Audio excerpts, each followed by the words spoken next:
Noticias sin fronteras. Información global. Verdad absoluta. Tu fuente de noticias mundiales.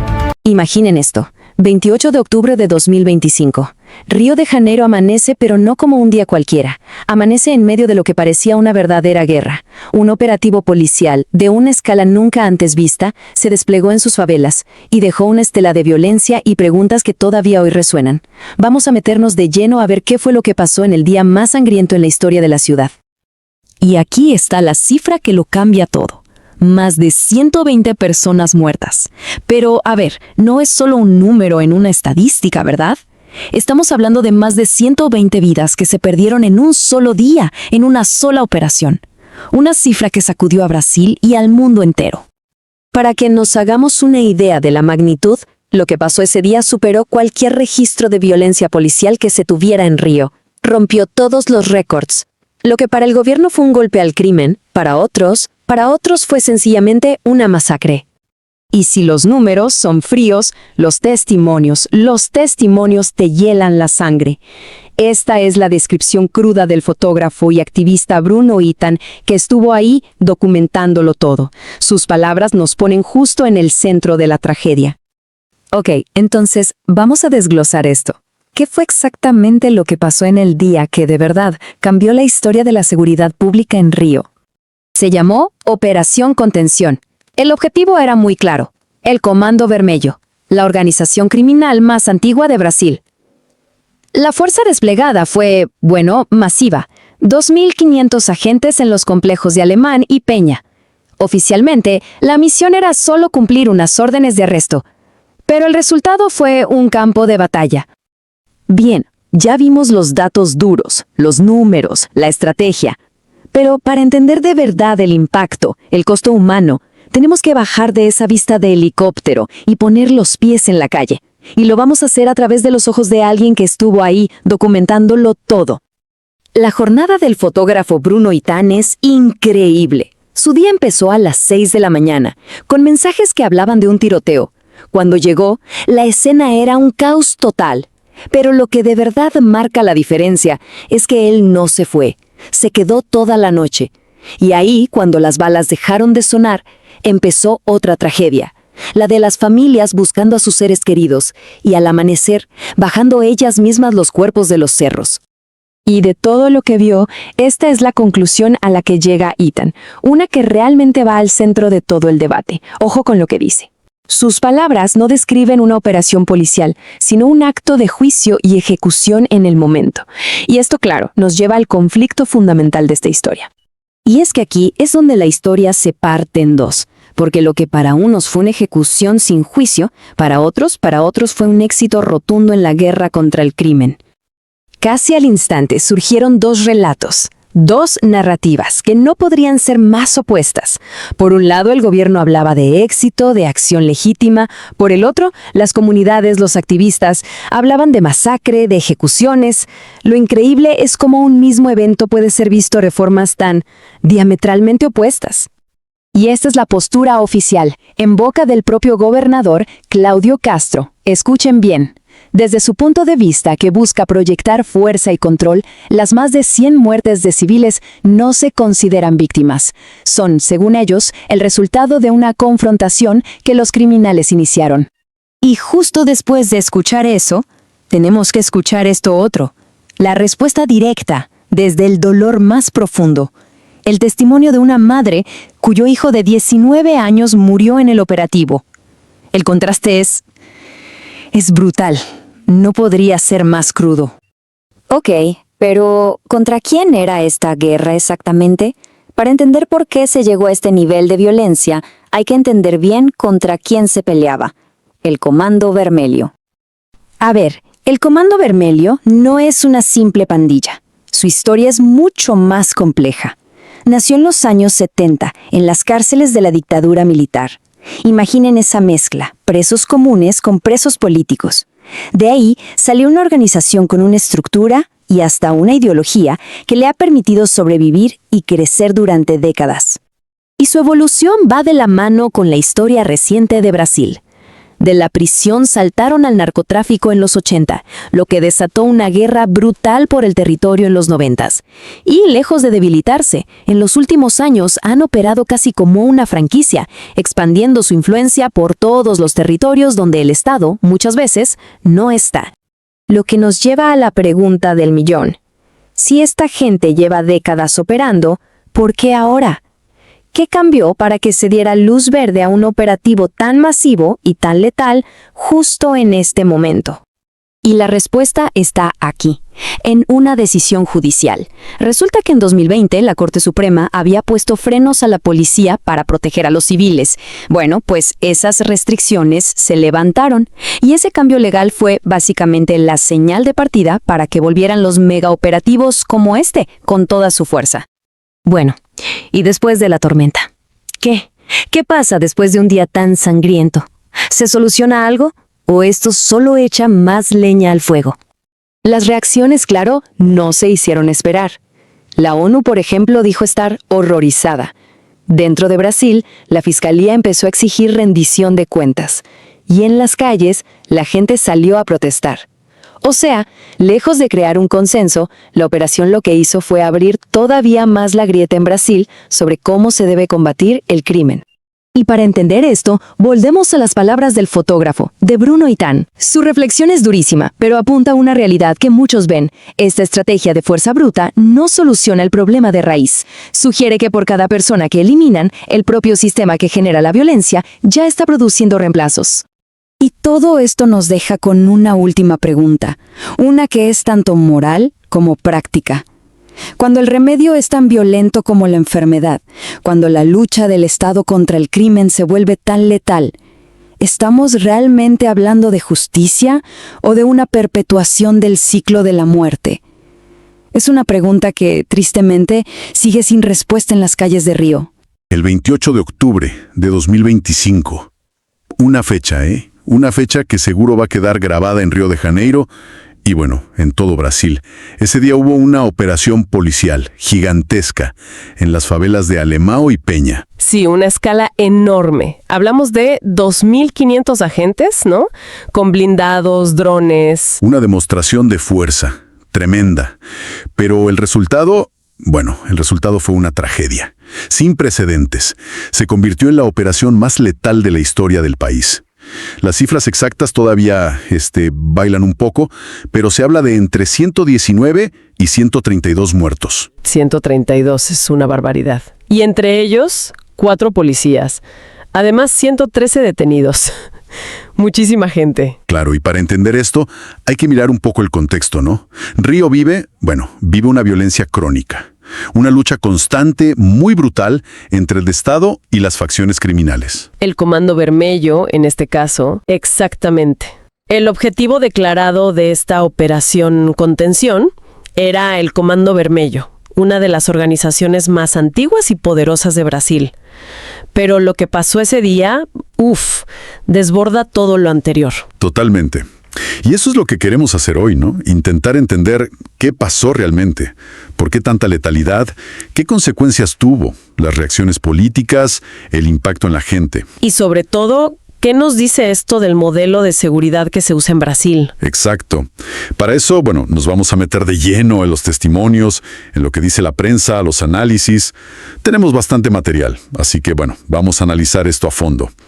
Todo arrancó muy temprano, ¿no? La mañana del 28 de octubre. Sí, de madrugada prácticamente. Y hay un testimonio clave, el del fotógrafo Bruno Itán.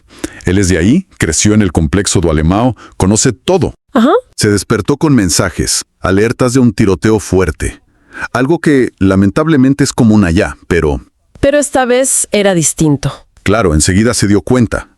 Cuando llegó dice que el panorama era terrible. Autos quemados, gente en pánico, tratando de esconderse.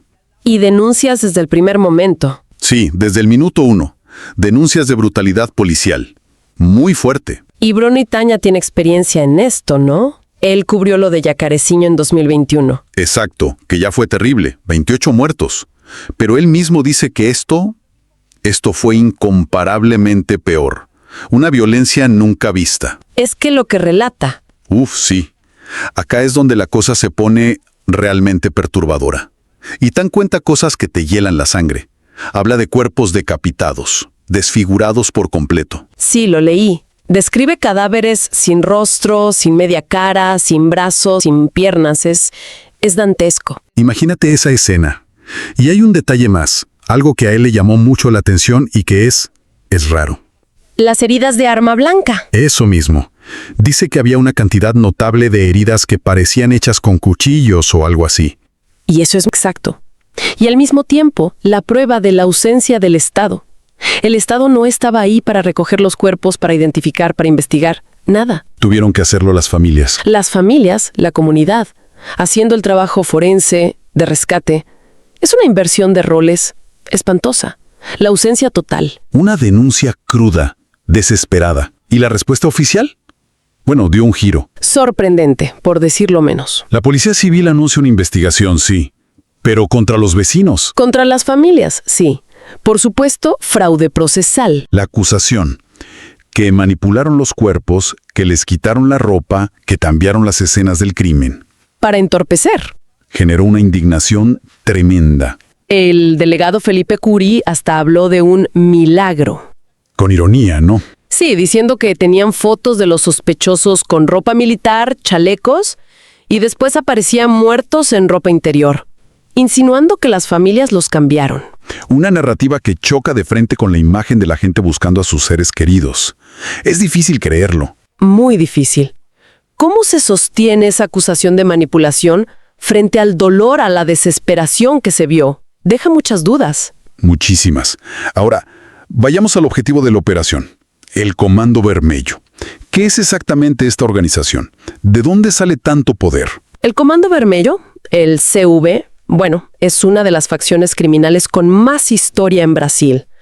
Nació a fines de los 70 en la cárcel de Ilha Grande. Un lugar clave durante la dictadura. Exacto. Ahí estaban juntos presos comunes y presos políticos de izquierda. Y de esa mezcla, de esa necesidad de organizarse para sobrevivir a condiciones brutales, surgió el CV. Con un lema que hoy suena irónico, ¿no? Paz, justicia y libertad. Casi paradójico, sí. Pero bueno, de la cárcel pasaron a controlar territorios. ¿Cómo fue esa expansión? Con el tiempo, sobre todo después de la dictadura, se expandieron desde las prisiones hacia las favelas de Río. Primero con el narcotráfico, pero después, bueno, se diversificaron muchísimo. O sea, no es solo droga. Para nada. Hoy controlan la venta de drogas, sí, pero también el tráfico de armas, la extorsión a negocios y vecinos, robo de cargas, hasta mercados ilegales de oro, de combustible. La Gatonet, ¿viste? Las conexiones truchas de internet y cable. Una estructura muy amplia. Y bastante descentralizada. Funciona casi como una franquicia criminal, con células bastante autónomas. Aunque hay líderes reconocidos, claro, algunos históricos, otros más nuevos. Muchos operan desde la cárcel incluso. Y ya no están solo en Río. No, ¿qué va? Se expandieron por casi todo Brasil. Se dice que están en 25 de los 27 estados y tienen conexiones internacionales fuertes. Paraguay, Bolivia, Colombia. Sí, países clave para las rutas de droga y armas. El poder económico que manejan es inmenso. Miles de millones de reales al año. Y las armas, cada vez más sofisticadas, ¿no? Preocupante. Ya no son solo fusiles, usan tácticas casi militares, drones con explosivos. Hay denuncias de impresoras 3D para hacer partes de armas. Impresoras 3D. Sí, y además se benefician muchísimo del desvío de armas del mercado legal, un problema gravísimo en Brasil. Frente a un enemigo así tan adaptable, con tantos recursos, surge la pregunta, ¿no? ¿Sirven de algo estas mega operaciones como la Operación Contención? Porque las críticas son durísimas. Durísimas, sí. Expertos consultados por medios como Agencia Brasil la calificaron de amateur, de torpeza político operacional, y no es algo aislado. Hay estudios, ¿verdad? Sí, hay estudios académicos. Uno muy conocido de la Universidad Federal Fluminense, la UFF, analizó 15 años de operativos en Río. La conclusión fue terrible. El 85% fueron ineficientes o directamente desastrosos, sobre todo en vidas perdidas y derechos violados. 85%. Es muchísimo. Entonces, ¿por qué se insiste? Bueno, ahí entramos en lo que muchos llaman el ciclo de la violencia. Es trágico. Por un lado, tenés una política de seguridad que, en la práctica, es pura confrontación. Fuerza letal extrema en las favelas. Muchos denuncian como ejecuciones extrajudiciales. Exacto. Hablan de pena de muerte no declarada, de ejecuciones sumarias, y esto se apoya en una idea muy vieja, ¿no? La del enemigo interno. Ver a la gente de las favelas, pobres, negros en su mayoría, como un enemigo a combatir militarmente. ¿Y la respuesta del otro lado, del CIVI? Es más violencia, obviamente, pero también tienen una capacidad de adaptación impresionante. Lo dicen las fuentes, extraordinaria. Cae un líder, ponen otro, pierden droga, buscan otras rutas. ¿Y el reclutamiento sigue? No para. Como decía Bruno Itán, cuando muere uno, hay 2 o 3 esperando para caer en la trampa. ¿Por qué? Porque las causas de fondo siguen ahí. La falta de oportunidades, la exclusión. Todo eso. El Estado hace estas operaciones espectaculares, pero no recupera el control real a largo plazo. La violencia solo se reacomoda. O escala. Es paradójico, ¿no? Estas operaciones que buscan mostrar la fuerza del Estado Terminan mostrando quizás lo contrario. la impotencia para cambiar las cosas de verdad. Y a veces hasta unen más a la comunidad contra ese Estado que ven como agresor. Es una lectura muy posible, sí. La fuerza bruta sola, sin otras medidas, puede ser totalmente contraproducente, alienar a la gente. Y claro, esta operación con tantos muertos desató una tormenta política inmediata, un choque total entre el gobierno de Río y el gobierno federal. Totalmente. El gobernador de Río, Claudio Castro, que es del ala bolsonarista, salió a defender la operación a capa y espada. Dijo que fue un éxito, ¿no? Sí, un éxito, el mayor golpe al Comando Vermelho. Insistió mucho con lo del narcoterrorismo, un término Con mucha carga política. muchísima. Busca equiparar narco con terrorismo para justificar mano dura. Y llegó a decir algo muy fuerte, que las únicas víctimas eran los 4 policías muertos. Invisibilizando a los más de 100 civiles. Exacto.